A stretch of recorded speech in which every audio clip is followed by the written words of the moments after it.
Napoleon's cavalry was not just a single weapon, but an entire arsenal, each honed for a different purpose, each with its own style, spirit, and role in battle. Types of cavalry. The cuirassiers. These were the heavyweights of Napoleonic cavalry.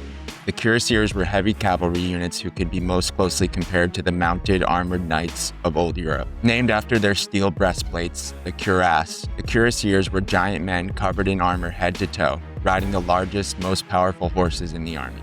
Their mission was simple and brutal: break the enemy with pure shock.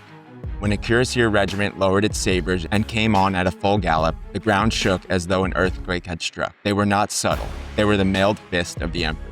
In the smoke and chaos of battle, their polished armor made them look like moving statues, implacable and unstoppable. Their equipment sometimes weighed over 100 pounds. The armor protected them from musket fire at range, giving them the nerve to close in. For the soldier in their path, they were a wall of steel and muscle, nearly impossible to stop. The carabiners.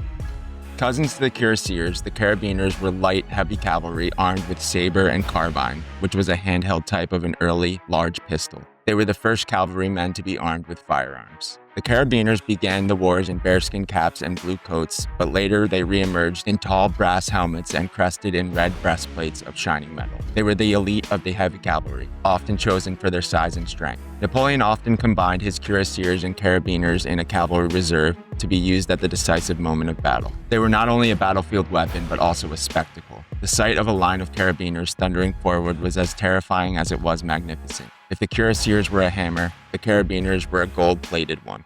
The dragoons. Dragoons were originally a class of mounted infantry who used horses for mobility but dismounted to fight on foot. From the early 17th century onward, dragoons were increasingly also employed as conventional cavalry. They trained for combat with swords and firearms. Dragoons were the most versatile cavalry arm. They fought both mounted and on foot, could charge like heavy cavalry, and also dismount to seize and hold the ground like infantry. Their green coats, crested helmets, and adaptability made them the perfect tool for an unpredictable battlefield. They could be used as shock troops one day and as scouts and rear guards the next. This flexibility earned them the nickname the chameleons among soldiers.